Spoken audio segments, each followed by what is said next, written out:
So a green light has been given to a survey of the Gyanvapi Mosque. The big question is, what happens next? Will this effort stop at this survey, or will there be a clamour that the mosque be converted into a temple? Because before there was the Gyanvapi Mosque, there stood a temple there. Of that there can be no question. But should this old wound of history be opened afresh? Joining us on this broadcast, representing the ruling Bharatiya Janata Party at the centre, its national spokesperson Amit Malviya, squaring off against him, senior advocate and member of parliament of the Rajya Sabha KTS Tulsi. Vishnu Jain is a lawyer in the Gyanvapi case, also in the Mathura case, as also the Taj Mahal case.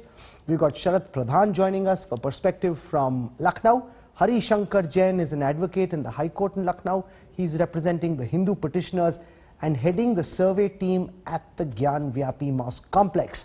I want to go across to Amit Malviya first, because it's important to understand the thinking within the BJP on the issue of the Gyanvapi Mosque. Anybody who's been to that mosque, read history, knows that before there was the mosque, there was a temple there, that there can be no question about. The question is this something the BJP actively wants to take up?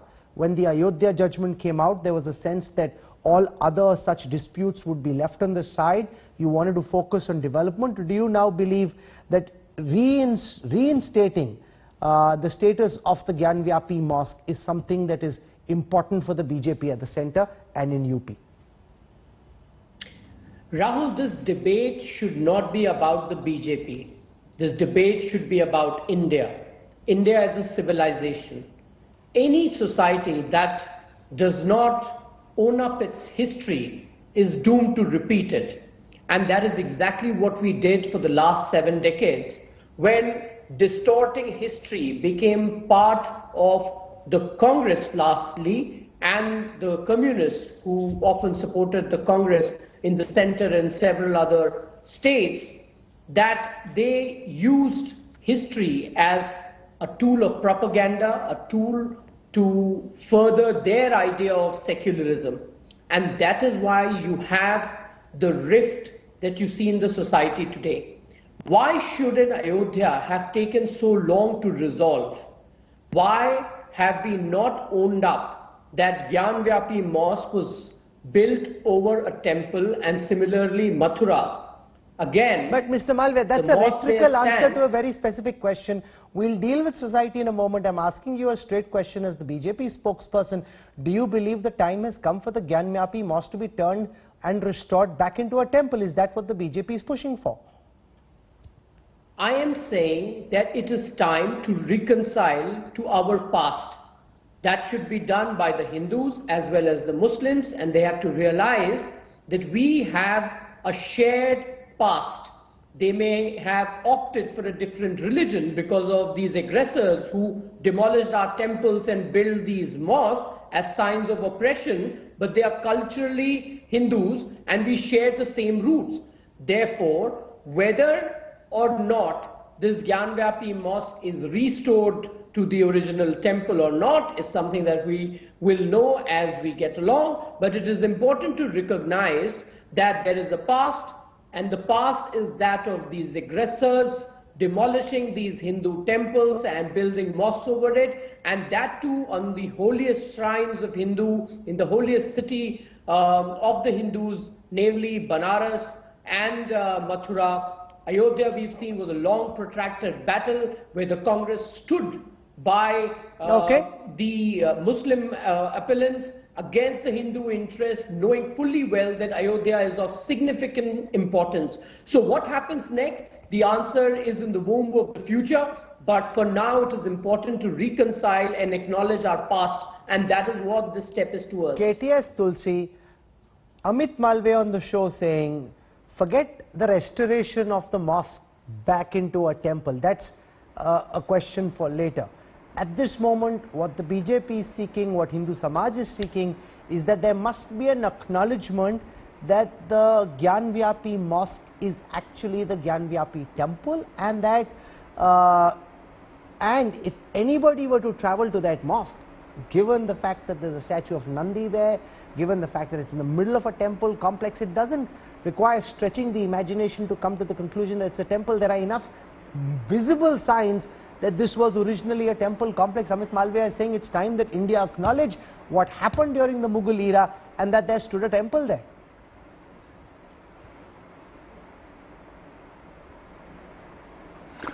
Well, I wholeheartedly welcome the Supreme Court's order which directs continuation of the video inspection of Gyanvapi Mosque. There are several viewpoints with regard to the construction of the Masjid, and some believe that in 18th century Maharani Holkar of Malwa Kingdom got it built, but the fact is that the two religious institutions of a very high order share a boundary wall and they must learn to live with one another. The temple, of course, seems to have been rebuilt several times in the course of history. In 1669 it is believed that Emperor Aurangzeb built the Gyanvapi Mosque, and then other historians believe that it was Akbar who got the masjid made, and Deen-e-Ilahi was a system of religious beliefs introduced by Akbar in 1582. But the remnants of the Hindu temple can be seen on the walls of the mosque.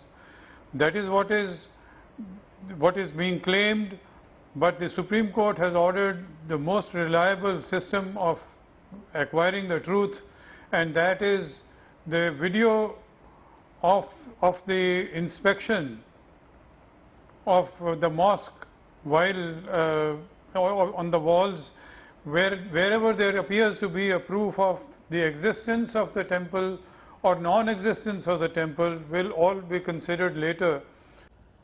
I want to go across to Atiq Ur Rehman, renowned Islamic scholar, joining us on this broadcast. What Amit Malviya of the BJP is saying is that there must be an acknowledgement by Hindus and Muslims alike that the Gyanvapi Mosque was originally a temple.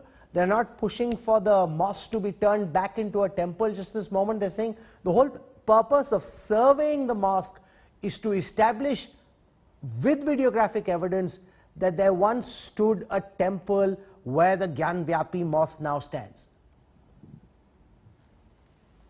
You are asking me, Rahul? Yes, Mr. Rehman, I am. Rahul, he is trying to sail in two boats. If he is saying that there is no problem, then why you are creating one? After videography, what will be the next step? They will be claiming it. That will be problematic. That will be politicizing again the issue. The Hindus and Muslims will fight on it. The political parties will jump into it. In the presence of 1991 places of Masjid Act, this is undone. This is not to be accepted. Rahul? Let Amit Malviya respond that this won't end very obviously at the videography. The videography is the first step. Today you are saying what happens later, the future is in the womb, but once you know through videographic evidence which will be established very clearly that there was once a temple, you will say now it should be restored to the status of a temple. Everything around it is a temple and therefore so should this be a temple. Well, Rahul, you know, history is not a fable that everybody agrees on. History has to be viewed in a very scientific manner, and the ASI survey, the videography and everything else will bear out the fact that there was a Hindu temple that was demolished and a mosque was built over it. And anyway, there is nothing sacrosanct about a mosque, because mosque is a place of worship which can be demolished, and it has been done so in Saudi Arabia, in Mecca and Medina. Therefore, for the Muslims to insist that a mosque must continue there is actually root cause of the problem. If they acknowledge that it was built on a Hindu temple, that they must be magnanimous to acknowledge that we need reconciliation, particularly on the holiest sites of Hindu civilization, Banaras and Mathura. Also, it can't be a coincidence that a mosque just comes up right next to the most devout spot for the Hindus. It has happened in Mathura. The Chhajja of the mosque is actually over the Garbhagriha of the Krishna Janmasthan.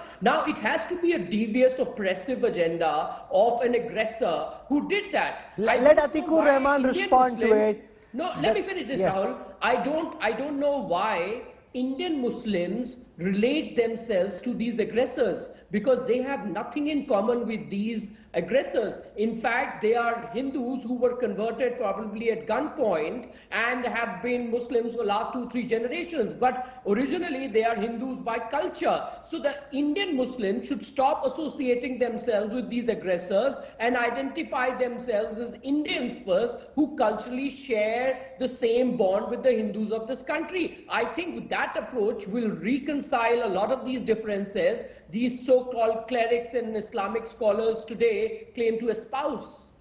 Atiq Ur Rehman, given that this is one of the holiest temple complexes of the Hindus and that you've got a mosque at its very entrance, Amit Malviya says is a message sent by history that this was a tool for oppression or a means of showing the dominance of the Mughal dynasty over the people of India, and therefore he says that given the significance of Kashi, of Ayodhya, of Mathura, therefore there is no harm in having this debate because there must be reconciliation.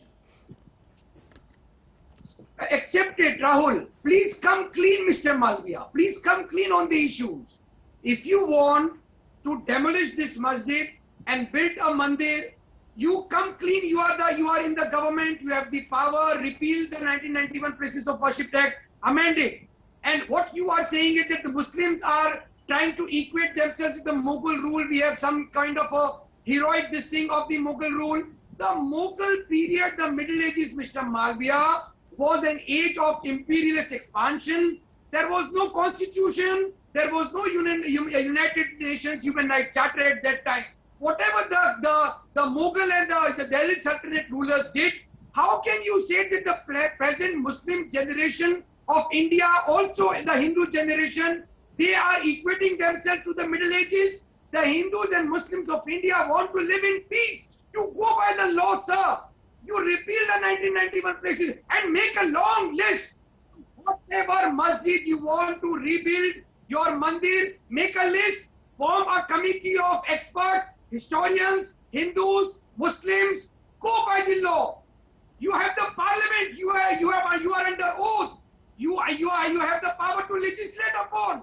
Why you are making the common Hindus and Muslims, the people of India, to fight on these issues? Okay, let me put that question to Vishnu Jain. Why do this by proxy? You're projecting what happened in the Varanasi court today as a big victory for you and for the petitioners. But what's happening is clearly a violation of the People's Places of Worship Act of 1991, which says that religious places must stay as they were, and apart from Ayodhya, the status of other religious places cannot be altered, and therefore through this videography you are seeking essentially to dilute that law or to upturn it or to leave it meaningless. See, Rahul, I want to put certain facts straight, because in this case it's not that the provisions of Places of Worship Act was not in the knowledge of the Honorable Court. The Anjuman Intizamiya had specifically raised the objection of the attraction of Places of Worship Act, and by 5th of April order of Varanasi Civil Court, this objection was rejected, and the Honorable Court gave a observation that the religious character of the property in question has to be determined.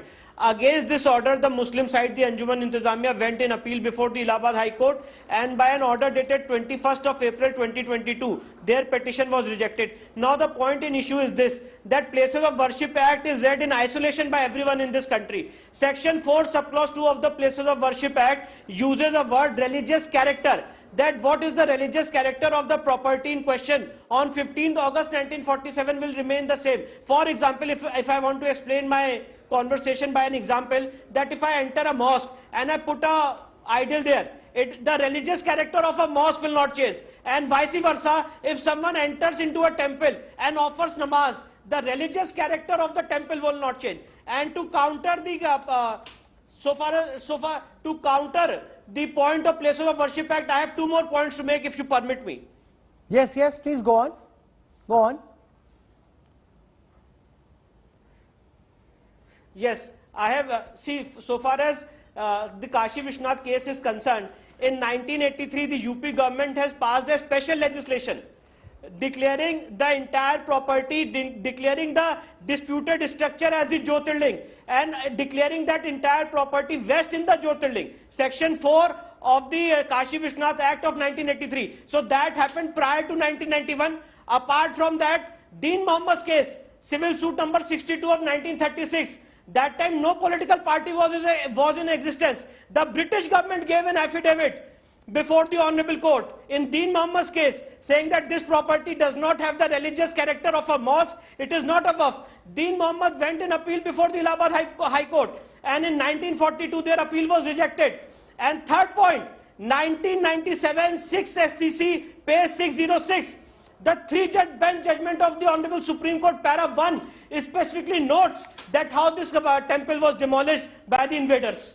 So the question is this, Rahul, that if a temple is demolished, it can never have a religious character of a mosque, as per Islamic law and as per Hindu laws. If a temple is demolished, it can't have the religious characteristics of a mosque.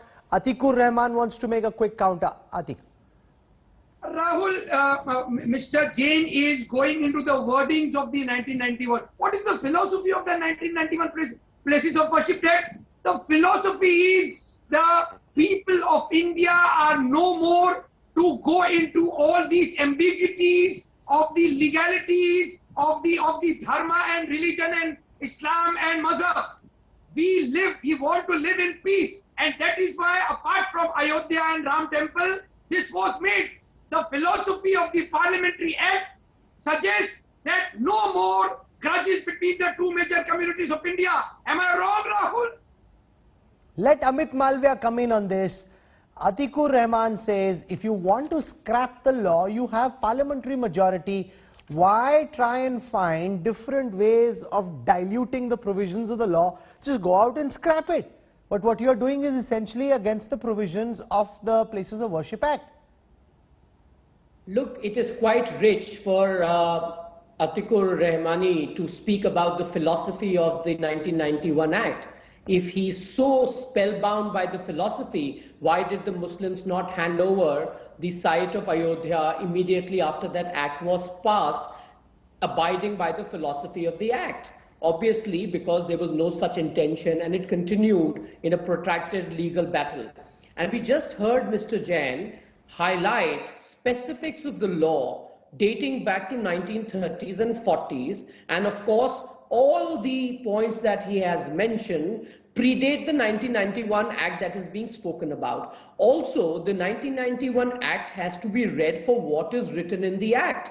You cannot ignore the words and talk about philosophy because it does not suit you. The truth, Rahul, is that India has a past that is troublesome. There have been invasions by the Mughals who have thrust the Islamic faith and ideas over this country. We have accepted it. It's something that happened several decades ago. But it is important for us as a country to acknowledge that this is our shared past. And Muslims have as much a responsibility to do it as the Hindus have. And again, I repeat, Hindu temples are Jagrat places. They are places where it's believed that there is vibration and positivity. As far as mosques are concerned, they are places of congregation for worship. This point has been debated endlessly in the Ayodhya verdict, and it's perhaps time for the Muslims to be magnanimous and not insist on keeping Hindu sites under siege in the name of secularism or in the name of philosophy or whatever else they keep evolving every once in a while. The truth is that the Gyanvapi site is a Hindu site. It must be acknowledged. Mathura is a Hindu site, and so are several other places. But this reconciliation has to happen, and it's unfortunate that it's happening in 2022.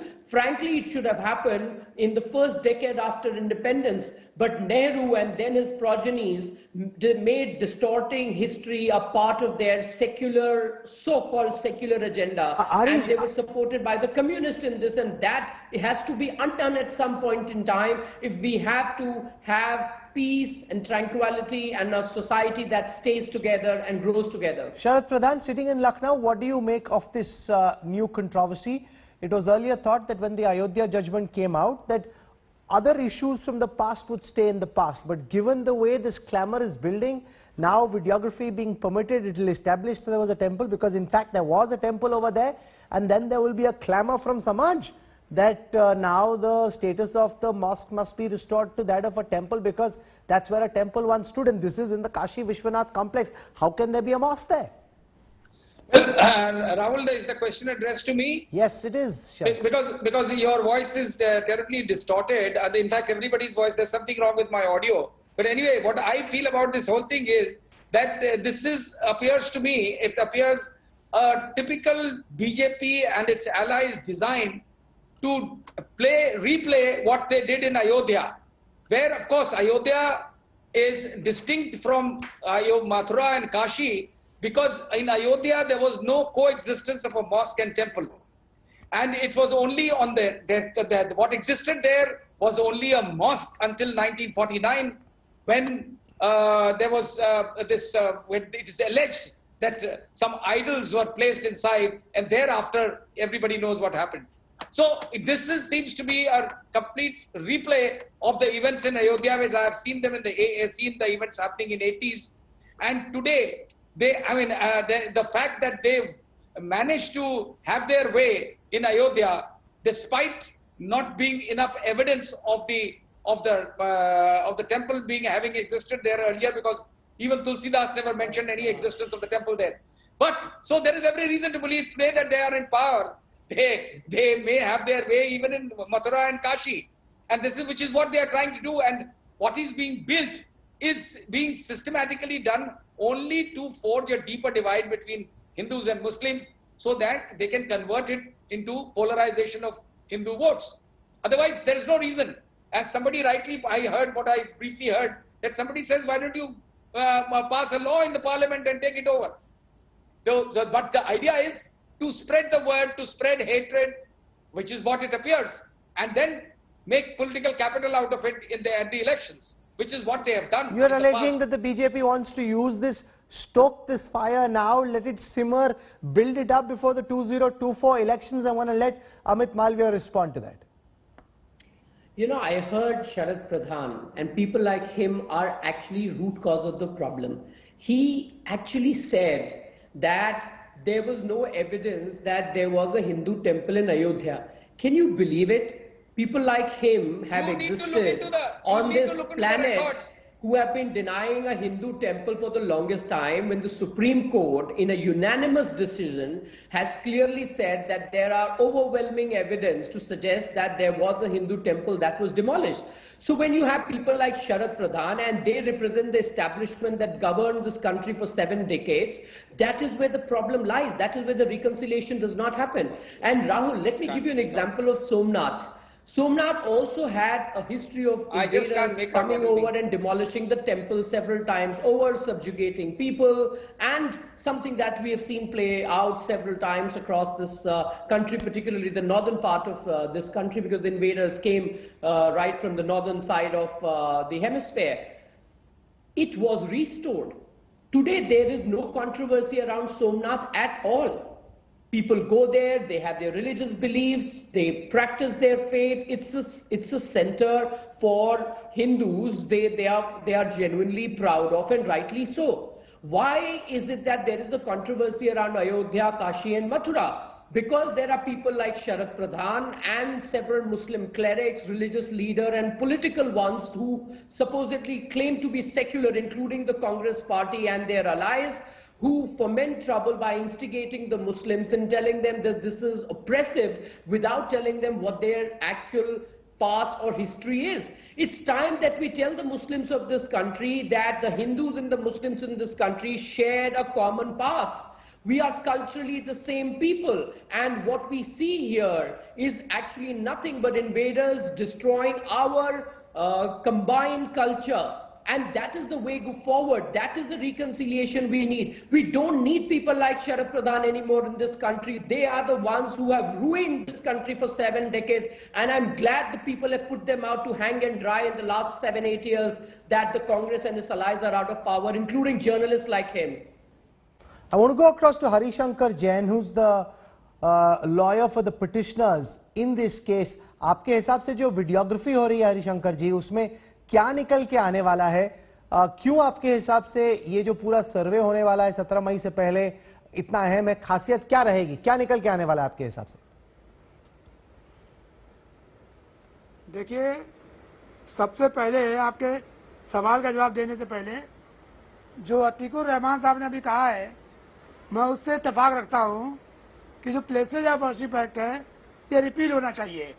और मालविया जी से मैं request करता हूं कि should take a step for repealing this law. This is a black law, it should be repealed.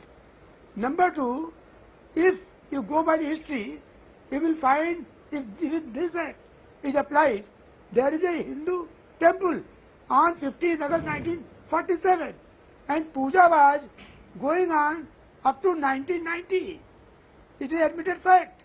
And in 1947, just before that, there is evidence of 16 persons in Deen Muhammad case when they are deposed before the court that we go and worship this and that in that complex, that is settlement plot number 9130, which are claiming.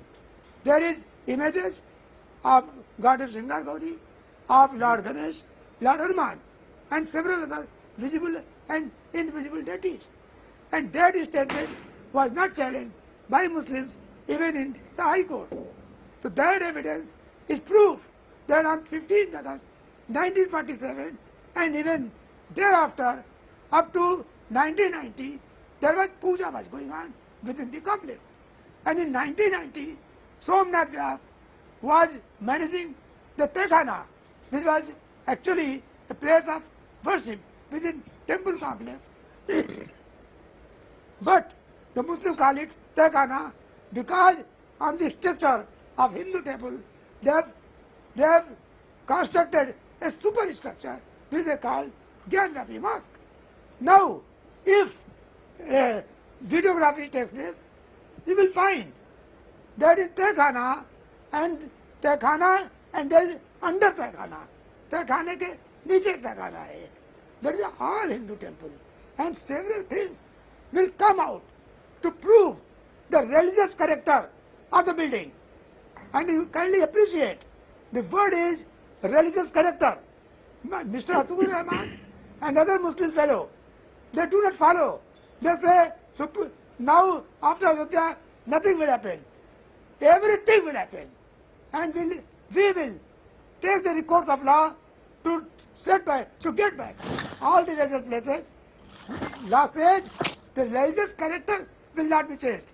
The burden is on the person who is claiming the religious character of the Okay, so you're essentially reframing the debate to say that the religious character needn't be changed because the religious character suggests that this is essentially a temple on which a mosque has been superficially superimposed. Yes. And therefore, it doesn't violate the Places of Worship Act, Atiq Ur Rehman, because the essential religious character, which if anybody actually goes to the Gyanvapi Mosque and you just walk around, you'd realize that there was once a temple and a mosque has been artificially placed there. So he says it doesn't violate the act. That's it. Rahul, see, I am so thankful to Mr. Hari Shankar Jain that he is coming out in a very clean fashion. He is showing the true colors of a Hindutva, of a bigoted India, what we are about to be dumped into it. Herein lies the philosophy of the 1991 Places of Worship Act, Rahul.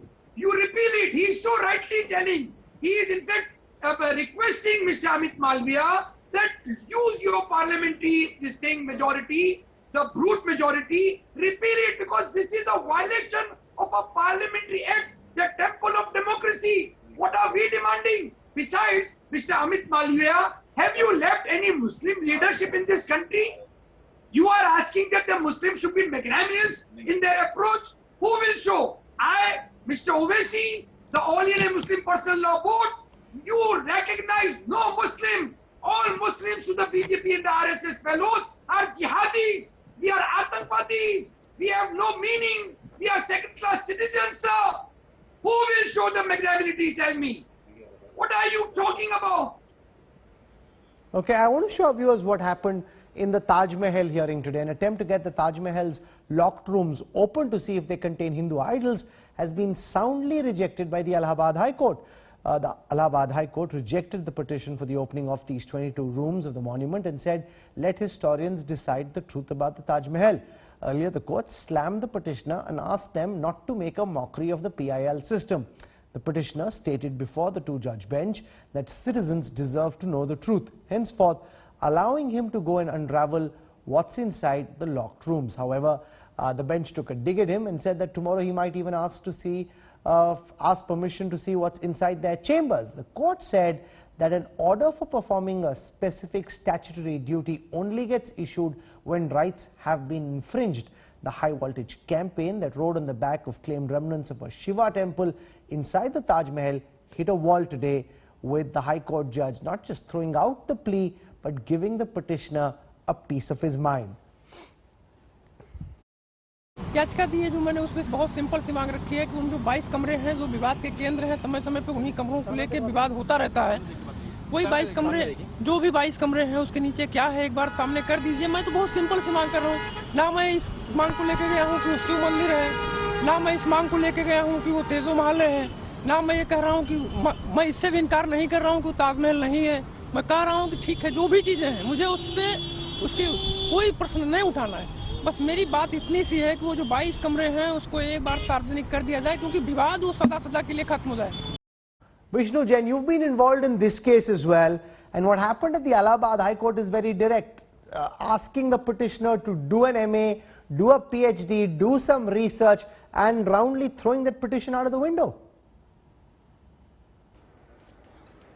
You are absolutely right, Rahul, and see, all these forums are misused, and therefore the forum for all these things is the civil court.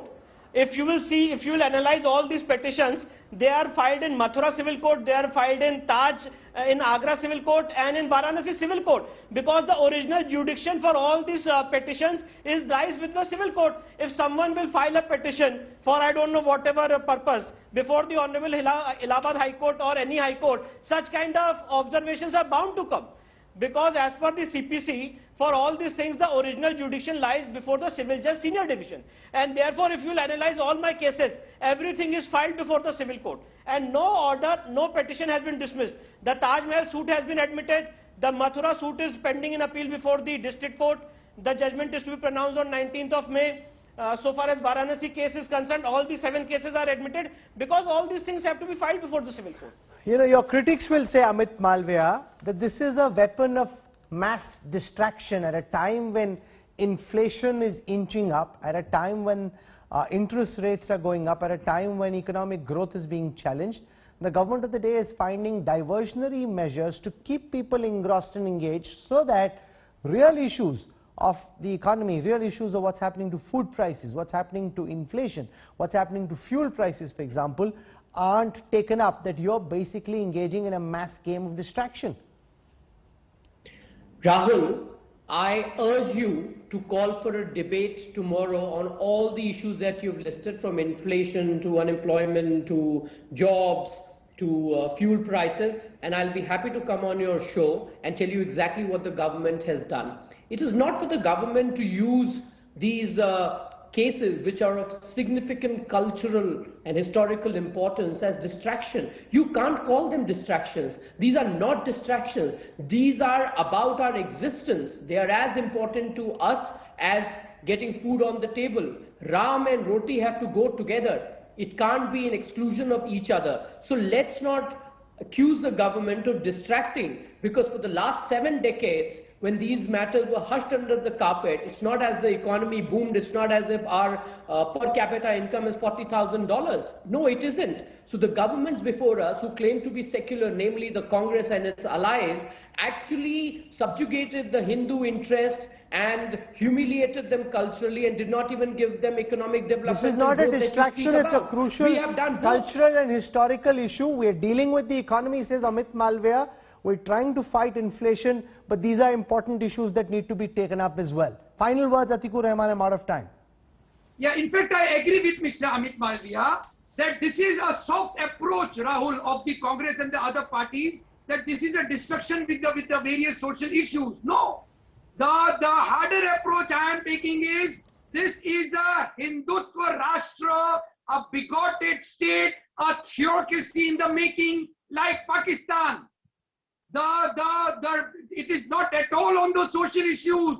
The RSS and the Manuvadi thinking is to take India into this bigotry. They want to declare as soon as possible India into a Hindu Rashtra. Come what may, no price, no petrol, no food, no jobs. Hell with the people. Only Hindu Rashtra is their supreme ideology.